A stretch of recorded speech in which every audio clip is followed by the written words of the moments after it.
सच में इन पड़ोसियों से परेशान हो चुकी हूँ। जब देखो तब लड़ते रहते हैं दोनों मियाँ बीवी। कभी शांत से रहते ही नहीं हैं। अरे अपनी फिक्र नहीं है तो कम से कम आजू बाजू वालों की फिक्र कर लो। मैं ही नहीं, यह भी परेशान हो चुके हैं। यह तो कितनी बार निकलने वाले थे उमेश को समझाने के लिए, लेकिन मैं ही इन्हें रोक देती हूँ कि कहीं अच्छाई के बदले कुछ बुरा ना हो जाए। और क्या पता समझाने के लिए गए और यही झगड़ा कर बैठे तो समझो हो गए लेने के दिने। उसके बाद 2 दिन आराम से गुजरे। कहीं कोई सी आवाज़ नहीं आया। मुझे लगा कि दोनों सुधर गए, लेकिन आज सुबह बाहर के पौधों में पानी देने और घास पर बिखरे पत्तों को उठाने के रोज के नियम के बाद मैंने अखबार उठाकर पढ़नी शुरू की थी कि बर्तन गिरने की आवाज़ सुनकर मैं चौंक पड़ी। यह क्या? रोज रोज तुम्हारी ताने सुनते सुनते मैं पागल हो जाऊंगा। मैं असमंजस में पड़ गई। फिर शुरू हो गए यह दोनों। अरे कहीं चले क्यों नहीं जाते एरिया छोड़कर? अखबार पढ़ूं या इन लोगों की बहस?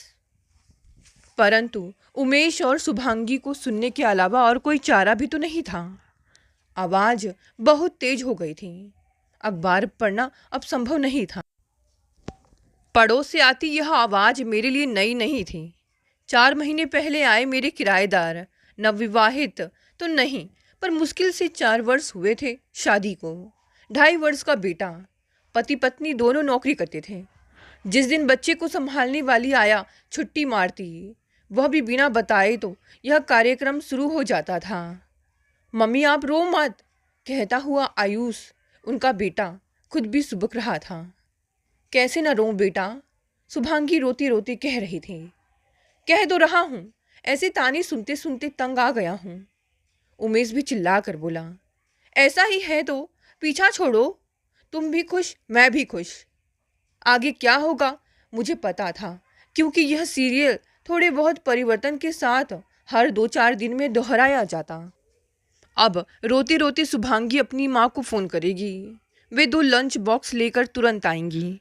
उन्हें देखकर उमेश तेजी से अपनी कार लेकर निकल जाएगा। लंच बॉक्स भी छोड़ जाएगा। शुभांगी अपनी माँ के गले लगकर थोड़ी सांत्वना पाकर स्कूल के लिए भागेगी और माँ पूरे दिन आयुष की रखवाली कर शाम को वापस जाएंगी। 2-3 दिन बाद तनाव के बादल छटेंगे और फिर स्थिति सामान्य होगी। सोचते सोचते मैं चाय बनाने के लिए रसोई की ओर बढ़ी। चाय बनाकर अपनी कप प्लेट लेकर जो ही मैं बालकनी की ओर बढ़ी, सामने से शुभांगी की मम्मी को आता देख मैं मुस्कुरा उठी। मेरा अंदाजा 100% सच निकला। इतना सच तो शायद कोई भविष्य वक्ता भी नहीं बता सकता। सुहावने मौसम का सुख उठाते उठाते मैं चाय की चुस्कियाँ ले रही थी। हवा बहुत सुहावनी थी। गेट खुलने की आवाज़ सुनकर मेरी दृष्टि गेट पर पड़ी। उमेश की कार जा रही थी। 15-20 मिनट बाद शुभांगी भी जाएगी। उन्हें देखते देखते अचानक मैं उस पल को याद करने लगी जब ये लोग हमारे घर आए थे। हेलो आंटी, वो अखबार में विज्ञापन पढ़ा था कि आप अपने घर के 2 कमरे किराए पर उठाने की सोच रही हैं। उमेश, शुभांगी व आयुष उस दिन मेरे दरवाजे पर खड़े थे और शुभांगी ने बहुत मासूमियत से यह सवाल पूछा था। उसे देखकर मुझे अपनी बेटी की याद आ गई, जो अपने परिवार के साथ अमेरिका में थी और साल में मुश्किल से एक बार आ पाती थी। थोड़ी बहुत पूछताछ के बाद मैंने उन्हें हाँ कर दी। बातचीत से पता चला कि उमेश एक मल्टीनेशनल कंपनी के अच्छे पद पर हैं और शुभांगी विवाह से पहले एक गर्ल्स पब्लिक स्कूल में पढ़ाती है और वह किसी भी हालत में नौकरी नहीं छोड़ सकती, क्योंकि घर पर उसका मन नहीं लगता। पर बेटा, बच्चा, इसे किसके भरोसे छोड़ती हो? आंटी, फुल टाइम आया रख लूँगी। पिछले घर पर तो पूरा सेट हो गया था, परंतु वहाँ के मकान मालिक को अपने छोटे बेटे के विवाह के लिए घर की ज़रूरत थी, इसीलिए छोड़ना पड़ा। यहाँ भी 1-2 दिन में कुछ ना कुछ हो जाएगा। शुभांगी उतावली होकर बोली। अब तक उमेश हमारे वार्तालाप में भाग नहीं ले रहा था, परंतु इस विषय पर वह चुप न रह सका। आंटी, मैं तो कहता हूँ कि नौकरी की ऐसी क्या ज़रूरत है? माँ के बिना आयुष भी आए दिन बीमार हो जाता है। कभी आया नहीं आती तो घर में बिना बात के तनाव हो जाता है कि कौन छुट्टी ले। मेरी मम्मी संभाल लेती है, फिर क्यों मेरी नौकरी के पीछे पड़े हो? शुभांगी चिढ़कर बोली। मैं इस स्थिति के लिए तैयार नहीं थी, पर मकान देने के लिए हाँ कह चुकी थी, इसीलिए विषय बदलना ही उचित समझा।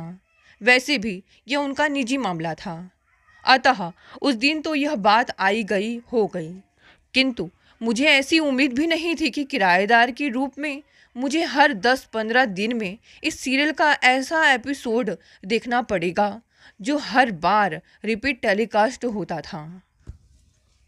घंटी की आवाज़ सुनकर मैं विचार तंद्रा से बाहर आई। कौन हो सकता है? शुभांगी की मम्मी। परंतु यह तो इस सीरियल के किसी एपिसोड में नहीं घटा था, यानी इससे पहले तो ऐसा कभी कुछ नहीं हुआ था। इससे पहले तो शुभांगी के जाने के बाद उसकी मम्मी आयुष को प्ले स्कूल में छोड़कर घर को व्यवस्थित करती, आयुष को लेकर आती, शाम तक आयुष का मन बहलाती और शुभांगी के आने के बाद उसे चाय पिलाकर रात को सब्जियां बनाकर अपने घर चली जाती। उमेश के आने के बाद शीत युद्ध का आभास भी मुझे हो जाता था, क्योंकि जदा कदा चुनिंदा वाक्य वह भी ठंडी आवाज़ में ही सुनाई पड़ते हैं। पर आज देखती हूँ कौन आया है। अपने आप से कहती हुई मैं दरवाजे की ओर बढ़ी। मैजिक आई से देखा तो शुभांगी की मम्मी ही खड़ी थी। दरवाज़ा खुला। नमस्ते बहन जी। मैं शुभांगी की मम्मी, आपके पड़ोस से। जी जी जानती हूँ। रोकते रोकते भी मेरे मुंह से निकल गया और फिर अंदर ही अंदर थोड़ी शर्मिंदगी सी होने लगी कि कहीं इन्हें यह पता ना लग जाए कि इनकी बेटी के घर में होने वाले महाभारत की मैं एक ऐसी मुख्य श्रोता हूँ जो अब इतनी अभ्यस्त हो चुकी हूँ कि आपका आगमन कब होगा यह भी बिना बताए जान लेती हूँ। नहीं, असल में शुभांगी ने बताया था कि कभी कभी आपको आयुष की वजह से आना पड़ता है। मैंने बात संभालते हुए कहा। जी बहन जी, क्या बताऊँ? अंदर आते हुए वे बोली। अच्छा आप पहले बैठिए, कहिए तो चाय बनाऊँ? दरअसल गैस ख़त्म हो गई है, सिलेंडर बदलने लगी तो देखा कि खाली है। इधर बेचारी शुभांगी स्कूल के वार्षिक समारोह में दिन रात व्यस्त थी तो उसके ध्यान से उतर गया होगा। अकेली जान क्या क्या करे। अकेली कहाँ है, पति है, परिवार है, ससुराल भी होगी। वह तो है, पर घर की जिम्मेदारी तो पूरी उसी के कंधों पर है ना। उमेश तो बस ऑफिस से मतलब रखता है, घर से तो जैसे उसका कोई वास्ता ही नहीं है। मैं चुप हो गई और रसोई की ओर बढ़ी। गैस पर चाय का पानी चढ़ाकर स्टोर से गैस का सिलेंडर खिसका कर निकाला। आवाज़ सुनकर मम्मी जी आगे आईं और धीरे धीरे सिलेंडर खिसका कर बाहर ले जाने लगी। बहुत बहुत धन्यवाद, चाय रहने दीजिए, मैं खुद बना लूँगी, क्योंकि और भी बहुत से काम करने हैं। मुझे भी कोई विशेष आपत्ति नहीं हुई और मैं दरवाज़ा बंद कर लंच बनाने की तैयारी करने लगी। मेरे पति ने अवकाश प्राप्त करने के बाद एक प्राइवेट कंपनी में काम करना प्रारंभ कर दिया था और वे लंच पर 1 घंटे के लिए आते थे। आज शुभांगी की मम्मी की बातों ने मुझे गहन सोच में डाल दिया था, परंतु मन न होते हुए भी कुछ तो बताना ही था ना। सोचते सोचते अनायास ही मैं लगभग 35 वर्ष पीछे चली गई, जब मेरा विवाह तय हुआ था। ससुराल भी उसी शहर में था। मेरे मायके में हमारा संयुक्त परिवार था। अपने घर की बातें कभी बाहर मत बताना, दादी ने मुझे पहला सबक सिखाया। जब तक बहुत ज़रूरी ना हो, हमें भी नहीं, क्योंकि लड़की को भी धान की पौध की तरह एक ज़मीन से दूसरी ज़मीन पर रोपा जाता है, परंतु अगर उसे जमने का मौका ना दो, बार बार उसकी जड़ कुरेद कर देखो कि जमी या नहीं, तो क्या वह पनपेगी? नया घर, नया वातावरण, तुम्हें समझने में समय लगेगा, पर अच्छा यही होगा कि तुम स्वयं समझो और स्वयं ही सामंजस्य बैठाओ, वरना हमेशा तुम्हें बैसाखी रूपी सहारे की ज़रूरत पड़ेगी और तुम्हारे वैवाहिक जीवन की नींव हमेशा कच्ची ही रहेगी। सच कहूँ तो उस समय दादी की सीख सुनकर मेरी आंखों में आंसू आ गए। लगा जैसे मैं उनके लिए एकदम पराई हूँ, तभी तो ऐसी बातें कर रही हैं। पर धीरे धीरे वही सीख मेरे सफल वैवाहिक जीवन का आधार बनी। मेरे वैवाहिक जीवन में परीक्षा की कई घड़ियां आईं। मैंने भी नौकरी की, परंतु किसी और के भरोसे नहीं, वरन अपने व अपने पति के सम्मिलित प्रयास की कठिनाइयों का सामना किया। पति का वेतन हमारी आवश्यकताओं को पूरा करने के लिए पर्याप्त था, इसीलिए मैंने पहली प्राथमिकता परिवार को दी और छोटी बेटी के 6 वर्ष पूरे होने पर नौकरी की। मैं जानती थी कि मैंने जैसी नौकरी की, मैं उससे कहीं ऊंची पद पर पहुंच सकती थी, परंतु अपनी परिवेश व प्रयास से अपने बच्चों को ऊंचे पद पर देखकर कहीं ज़्यादा हार्दिक खुशी व संतोष मिला। मैंने अपनी शिक्षा का पूरा उपयोग अपने बच्चों को शिक्षित करने में किया और कभी भी उनके लिए ट्यूशन का सहारा नहीं लिया। घंटी बजी और मैं समझ गई कि मेरे पति आ गए हैं। अनमनी भाव से मैंने खाना परोसना शुरू किया। मेरे पति को अकेले खाना पसंद नहीं था। इधर उधर की बातचीत करते हुए हम लोग इकट्ठे भोजन करते और अब मैं अपने रिटायरमेंट के बाद खाना खुद ही बनाती थी, ताकि सेहत व उम्र के अनुसार ही चिकनाई व मसालों का प्रयोग करूं और समय भी कट जाए। अभी मैंने पहला कौर खाया ही था कि चौंक कर अपने पति की ओर देखा। वे मेरी तरफ देखकर मुस्कुरा रहे थे, क्योंकि मैंने दाल में नमक डाला ही नहीं था। मजाकिया लहजे में बोले, आज तुम खोई खोई सी हो, बताओ क्या बात है। कुछ नहीं, कुछ भी तो नहीं, झेपते हुए मैंने कहा और नमकदानी उठाने लगी। असल में शुभांगी की मम्मी आई थी और उन्हें देखकर मुझे लगा कि कहीं शुभांगी का परिवार ना टूट जाए। आयुष का क्या होगा, कहते हुए जब मैंने अपने पति की ओर देखा तो उनका चेहरा बहुत शांत था। धीरे धीरे पूरी बात सुनकर वह बहुत गंभीर स्वर में बोले, किसी के घर के अंदर क्या हो रहा है उसको तब तक जानने की कोशिश मत करो जब तक वह स्वयं तुम्हें ना बताए। और एक कहावत याद रखना कि जब तक कोई मांगे नहीं सलाह व नमक मत दो, वरना संबंधों व मुंह का जायका बिगड़ जाता है।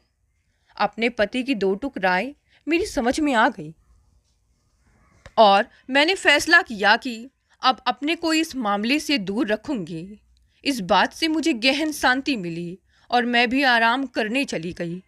फिर शुभांगी के यहाँ क्या हुआ मैंने जानने की कोशिश नहीं की। 7 बज गए, अभी तक लाली नहीं आई। अपने आप से बड़बड़ाते हुए मैं रसोई तक जाकर लौट आई। पूरा सिंक बर्तनों से भरा हुआ था। खुद साफ करूं कि और इंतज़ार करूं कि दुविधा बनी हुई थी। फिर सोचा, अच्छा 7:30 तक देख लूं। सच है, दूसरे के अधीन रहने में टेंशन तो झेलनी पड़ेगी, पर 7:15 पर ही लाली के दर्शन हो गए। मैं क्रोध करने की स्थिति में तो थी नहीं, इसीलिए जबरन मुस्कुराते हुए ही कहा, क्या हो गया? क्या बताऊं भाभी जी, बेटी के ससुराल गई थी, उसे छोड़ने गई। बस 2 घंटे रुक कर ही वापस की बस पकड़ी, तब जाकर सबसे पहले आपके घर आई हूँ। और कहीं नहीं जाऊंगी क्योंकि भूख के मारे थकान और सिर दर्द भी है। अरे चाय बना दूँ क्या? मैंने पसीजते हुए पूछा। चाय के साथ 1-2 रोटी भी अगर हो तो दे दीजिए ना। पता है ना भाभी जी, मुझे मालूम था कि आपके घर रोटी ना ज़रूर मिल जाएगी, क्योंकि आप खाना खुद जो बनाती हो तो 1-2 रोटी ज़्यादा ही बनाती होंगी, वरना आजकल तो घरों में खाना बनाने वाली बाई भी पहले ही पूछ लेती है कि कितनी रोटी खाओगे। मुझे तो बड़ा अजीब लगता है, मान लो बाद में 1 और रोटी खाने का जिद करने लगे तो। अरे ऐसे कहीं होता है? मन उहार करके खिलाने से ही खाना अंग लगता है। अपनी बाई के मुंह से अपनी तारीफ सुनकर मुझे हंसी आने लगी, पर बात बात में कितनी गहरी बात उस अनपढ़ औरत ने कह दी। खाने से पहले गिनकर रोटी बनाने की जो प्रथा अब चल पड़ी है, उससे कभी कभी स्थिति कितनी कठिन हो जाती है। यह स्वयं मैं अपने न जाने कितने रिश्तेदारों के घर में देख चुकी हूँ, परंतु लाली से यह बात मैं कैसे कह दी। इसीलिए बात टालने के लिए मैंने कहा, पर यह तो बता कि तू बेटी के यहाँ इतनी कम देर क्यों रुकी? वहीं से खाकर क्यों नहीं चली? खाकर? रोटी चाय खाते खाते लाली आश्चर्य से मेरी ओर देखने लगी। बेटी के घर?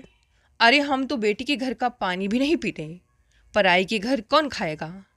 मैं निरुत्तर हो गई और फिर वही होने लगा जो मैं नहीं चाह रही थी। मेरे सामने शुभांगी, उसकी मम्मी तथा आज की घटना चलचित्र की भांति घूमने लगी। यह सच है कि इस रिवाज से अनेक दिक्कतें आई होंगी, परंतु आज मुझे इस रिवाज का महत्व भी समझ में आने लगा कि बेटी के घर में जितना कम रुकोगे उतना ही उसके घर में हस्तक्षेप कम होगा। परिणाम स्वरूप उसे नए परिवार व परिवेश में सामंजस्य बैठाने में सुविधा होगी। पारिवारिक नींव सुदृढ़ व मजबूत होगी जो उसके लिए लाभप्रद होगी। इसीलिए पूरा नहीं तो मध्यम मार्ग निकालकर इस रिवाज का पालन करने से कम परिवार टूटने से तो बचेंगे। उफ, फिर वही दूसरे के चक्कर में अपना चिंतन शुरू हो गया।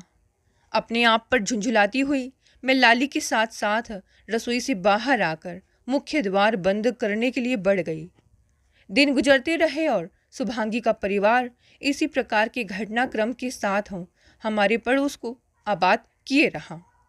हम और वे दोनों ही इस सब के आदी हो ही रहे थे कि अचानक एक दिन जब कॉलबेल बजी तो दरवाज़ा खुलने पर मैं चौंक पड़ी, क्योंकि आज घंटी बजाने वाला उमेश था। उमेश, तुम अंदर आओ बेटा, कहो कैसे आना हुआ। मेरी बोली में स्वाभाविक रूप से प्यार व अपनत्व का भाव आ गया, क्योंकि हमेशा से ही मेरी सहानुभूति उमेश के साथ थी। सबके होते हुए भी वह बेचारा मुझे अकेला ही लगता था। मेरे सवाल के जवाब में उमेश की आंखें भर आई। लगता था जैसे शायद उसे मुझ में अपनी माँ महसूस होने लगी है। समय की नाजुकता को महसूस कर मैं पानी लेने दौड़ी। क्या हो गया बेटा? पानी देते हुए मैंने बड़े संकोच से पूछा।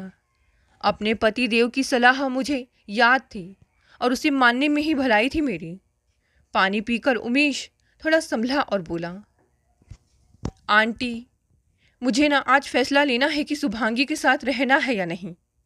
क्या कहा? मैं बुरी तरह आशंकित होते हुए बोली। शुभांगी का प्रमोशन हो गया है, वह हेड मिस्ट्रेस बन गई है, पर उसे स्कूल में ही रहना होगा क्योंकि बोर्डिंग के बच्चों को भी उसे ही देखना होगा। उसका वेतन भी बढ़ गया है और अन्य सुविधाएं भी मिलेंगी। आंटी, मैं भी बहुत खुश हूँ शुभांगी की तरक्की से, किंतु यह जानते हुए भी कि स्कूल मैनेजमेंट मुझे वहाँ रहने की अनुमति नहीं देगा। शुभांगी ने हाँ कह दिया है। आयुष मेरे पास रहेगा और शुभांगी की मम्मी दिन में आयुष को संभालेंगी, बाकी मुझे संभालना है। उमेश भर्राए गले से बोला, पर बेटा तुम ऐसे बच्चे को कैसे संभाल लोगे और कब तक? मैं आक्रोश भरी स्वर में बोली।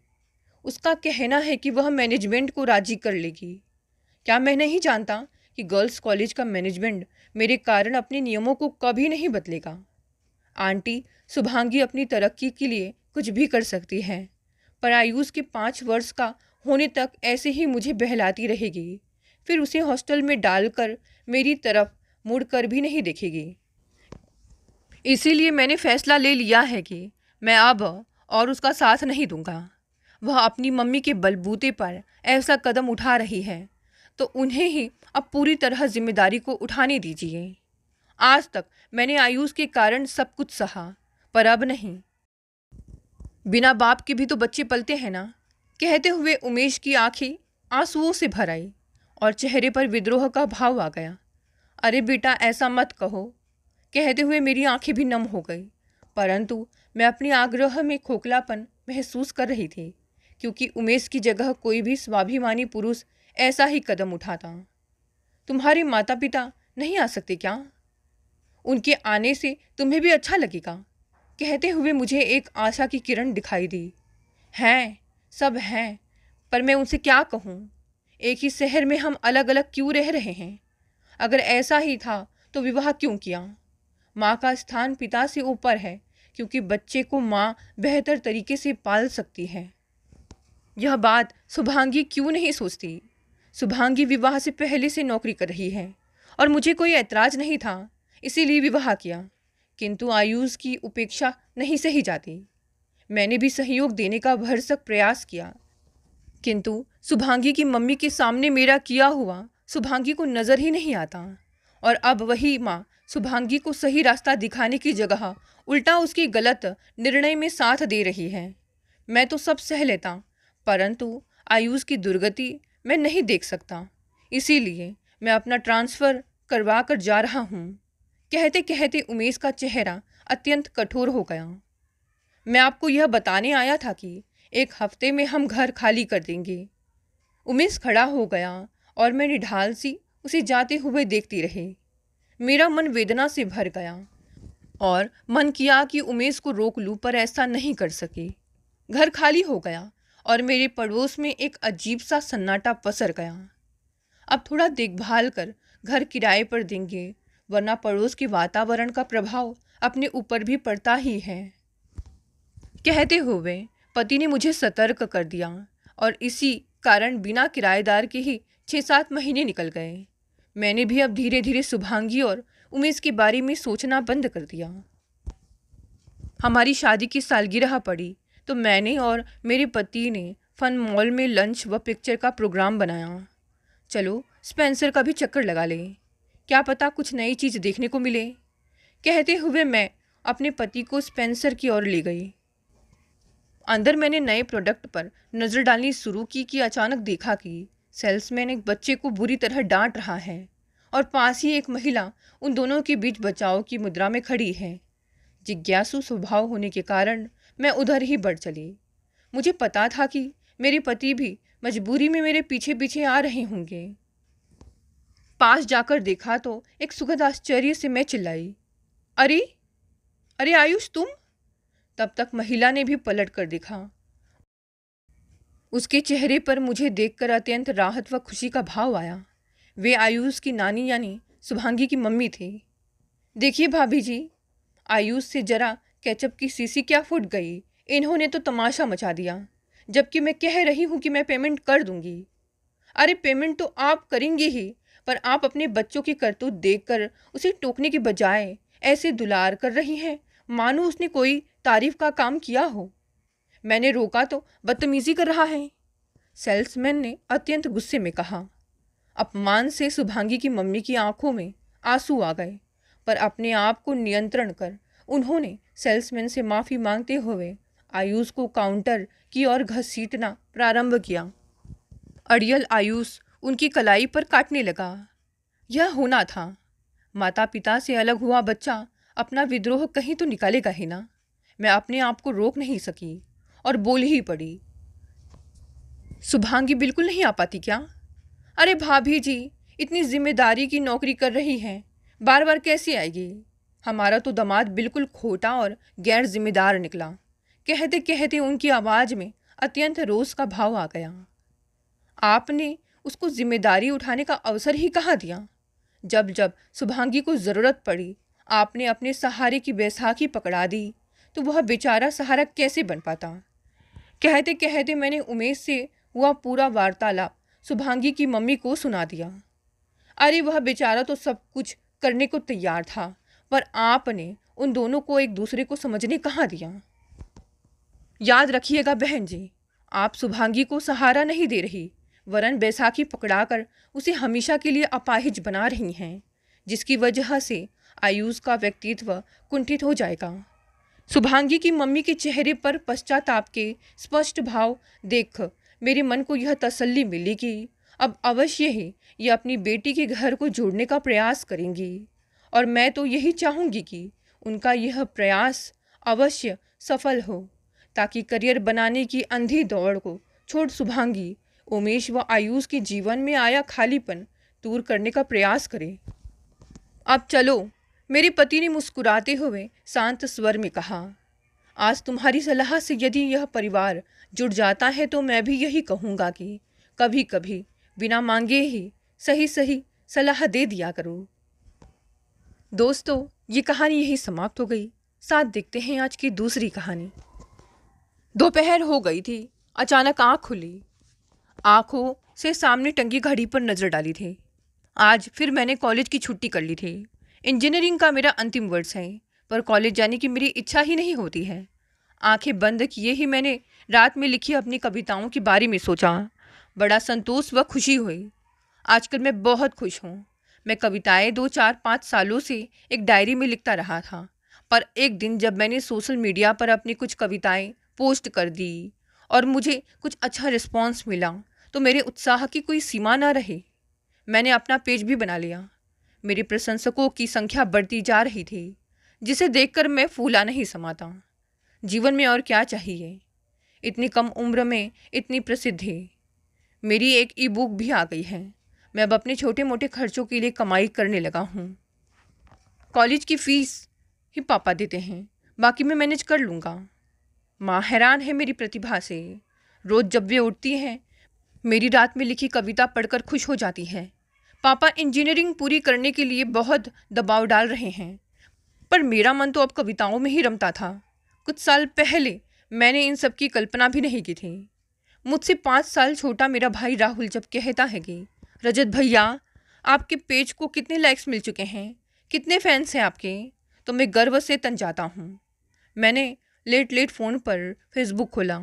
वाह, रात 3 बजे कविताएं पोस्ट करके सोया था। इतने लाइक्स और कमेंट्स, भर उठा मैं और कमेंट्स, खुशी से भर उठा मैं। माँ को बताऊंगा कितनी खुश होंगी। आजकल मैं माँ सीरीज पर कविताएं लिख रहा हूँ, बहुत पसंद की जा रही हैं। मैंने फिर टाइम देखा, अभी तो माँ लंच करके सो रही होंगी। मैंने अपना मेल भी चेक किया।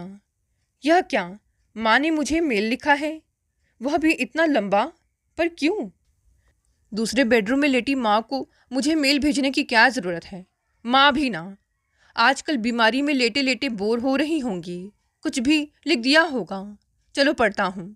जैसे जैसे मैंने माँ का मेल पढ़ना शुरू किया, मेरी सारी सस्ती हवा हो गई। मैं बेड से टेक लगाकर उठकर बैठ गया। लिखा था, सुबह नहा कर निकली, इतने में ही थकान हो गई थी। बेड पर लेटकर ही आज उदास मन से बहुत कुछ सोचती रही। बहुत अजीब सी तबीयत है, आराम की ज़रूरत सुबह सुबह ही महसूस हो गई। दिल की मरीज हो गई हूँ, अब अपना ध्यान भी खुद ही रखना पड़ता है। इस उम्र में दिल धोखा दे जाएगा, यह कब सोचा था मैंने। मैं तो इतनी फिट थी कि अपने स्टैमिना पर खुद ही हैरान हो जाती थी। अब लेटी तो पिछले महीने की वह रात फिर याद आ गई, जब रात 1 बजे सांस लेने में परेशानी हो गई थी। एक चीख सी निकली थी, तो बराबर में सोए संतोष की भी आँख खुल गई थी।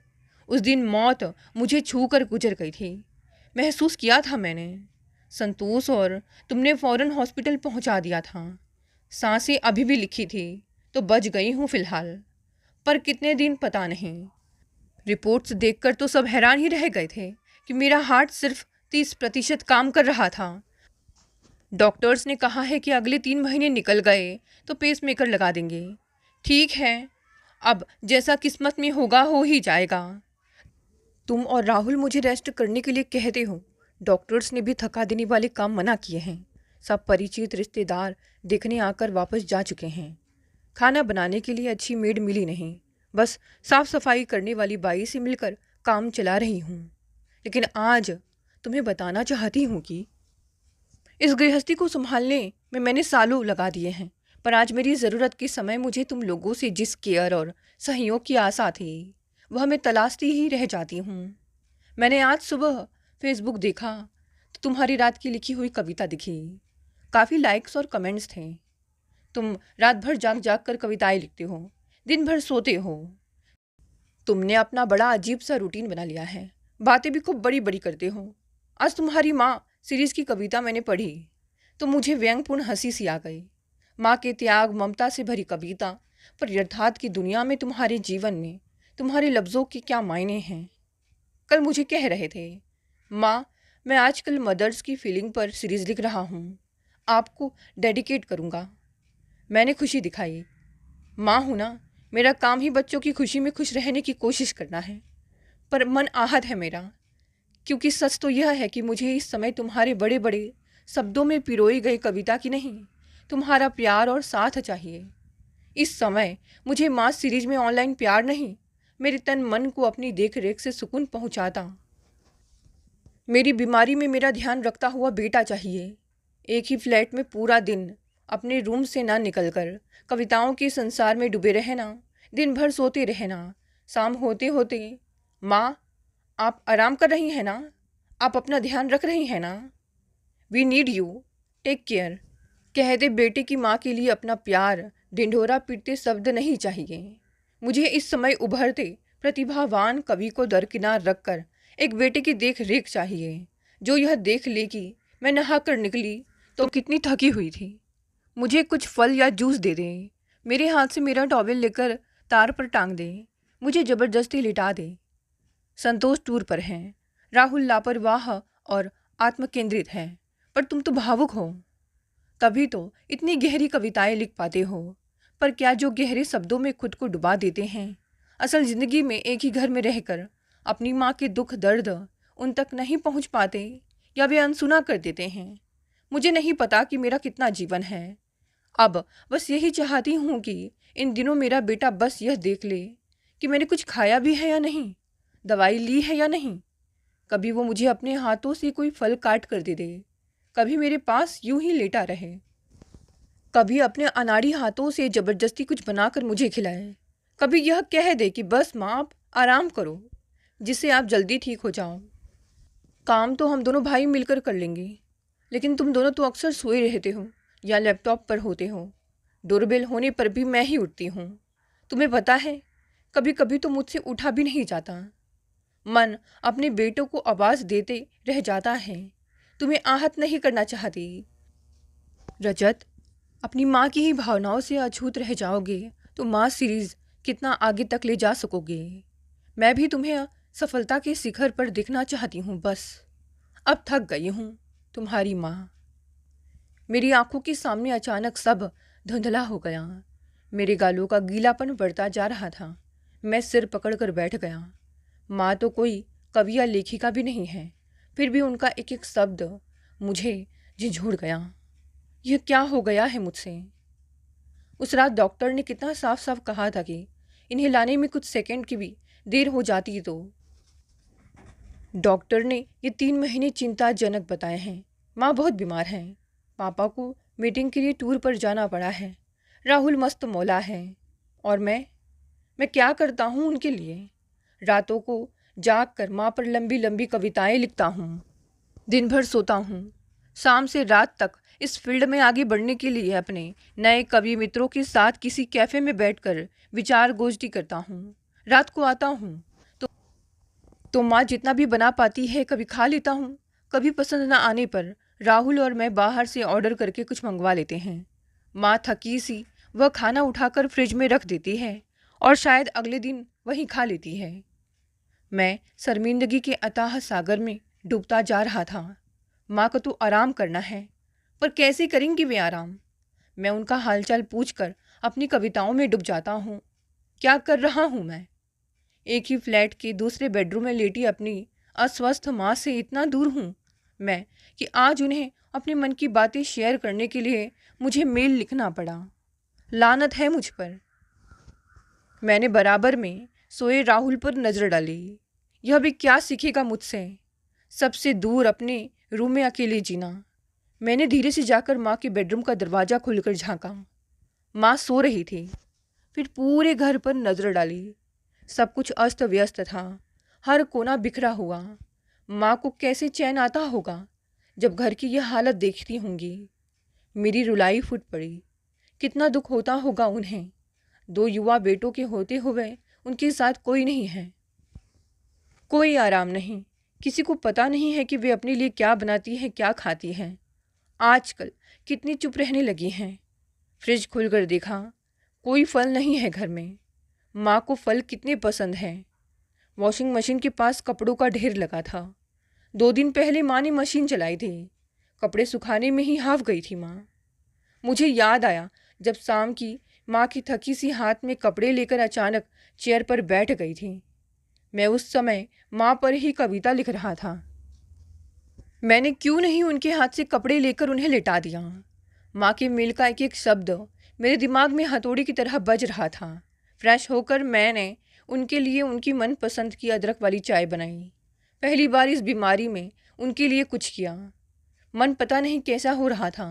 मैंने एक गिलास पानी, चाय, कुछ बिस्किट्स ट्रे में रखे और उनके रूम में पहुंचा। मेरी आहट से माँ ने आंखें खोल दी। माँ से नज़रें मिली तो खुद को रोक नहीं पाया और ट्रे एक तरफ रख उनके पास लेटकर उनसे लिपटकर जोर से रो पड़ा। मेरा रोम रोम सॉरी कह रहा था। माँ तो माँ है ना, सब समझ गई थी। उन्होंने जैसे ही मेरा सिर सहलाया, मैंने भी महसूस कर लिया कि माँ ने मुझे माफ़ कर दिया है। वे समझ गई कि मैं अपनी गलती महसूस कर चुका हूँ। उनके पास अपनी दुनिया में खोया हुआ एक कवि नहीं, उनका बेटा लेटा था। वे यही तो चाहती थी ना, बस इतनी सी बात मैं समझ नहीं पाया था। हम दोनों ने एक शब्द भी नहीं कहा था, पर दोनों एक दूसरे की भावनाएं महसूस कर रहे थे। इस मौन में बड़ा स्नेह था, शांति थी, ममता थी। मैं इस मौन से अभिभूत होता चला गया था। हम दोनों की ही आंखों से माँ बेटी की प्रेम की अविरल गंगा की गंगोत्री जैसे निःशब्द बहती चली जा रही थी। दोस्तों, ये कहानी यहीं समाप्त हो गई। कहानी पसंद आई तो इसे लाइक और शेयर करें। नए हैं तो चैनल को भी सब्सक्राइब कर लें। धन्यवाद दोस्तों, मिलते हैं कल एक नई कहानी से।